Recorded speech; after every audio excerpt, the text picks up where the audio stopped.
৯০ দশক আগে রাজাদের আমলে বাবর আলী নামে একজন রাজা ছিলেন। তিনি অত্যন্ত দয়ালু ও বুদ্ধিমান ছিলেন। তাকে তার প্রজারা খুব ভালোবাসতেন। বাবর আলীর এলাকাতে ৭০% হিন্দু, ৩০% মুসলমান ছিলেন। তিনি একদিন তার প্রজাদের সকলকে তার সভায় ডেকে বলেন, আমি আমার এলাকাতে একটা মসজিদ নির্মাণ করব, তাই তোমরা সবাই মসজিদ নির্মাণ করার জন্য আসতে হবে। তারপর তার মন্ত্রীকে ডেকে মসজিদের ডিজাইন করার আদেশ দেয়। মন্ত্রী একটা মসজিদের ডিজাইন নিয়ে বাবর আলীর সামনে দেন। সে মসজিদটা দেখে অত্যন্ত খুশি হয়। তারপর সে মসজিদের কাজ শুরু হয়। বাবর আলী নিজে গিয়েছে মসজিদ দর্শন করে।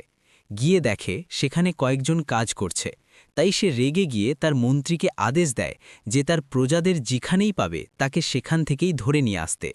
তাই তার প্রজারা তাকে অত্যাচারী রাজা মনে করত। কয়েক বছর পর সে মসজিদের কাজ শেষ হয়। তারপর যারা সেই মসজিদ দেখে অবাক হয়ে যায়। তারপর তাকে তার প্রজারা খুব ভালোবাসতেন, তাই তারা সেই মসজিদের নাম দেয় বাবরি মসজিদ। সেই মসজিদ ২০২২ ৬ ডিসেম্বর কিছু হিন্দুত্ববাদীরা ভেঙে দেন, বলে কিনা সেখানে রাম মন্দির হবে। তারপর তারা সেখানে রাম মন্দির তৈরি করে ফেলে।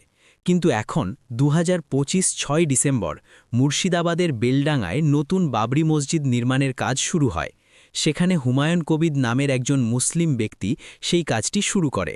কিন্তু কলকাতার হাইকোর্টে কিছু হিন্দুরা তার বিরুদ্ধে অভিযোগ করে, কিন্তু হাইকোর্ট সে মসজিদ তৈরির জন্য পারমিশন দিয়ে দেন। এখন সেখানে মসজিদ তৈরির কাজ শুরু হয়েছে। এখানে কোনো সরকারের অনুদান নিচ্ছেন না, তারা তাদের নিজেদের মধ্যেই টাকা দিয়ে মসজিদ নির্মাণের কাজ করছেন। তো বন্ধুরা, তোমরা যারা এই বাবরি মসজিদ তৈরিতে খুশি, তারা এই চ্যানেলটিতে লাইক ও সাবস্ক্রাইব করে যাবেন। ধন্যবাদ।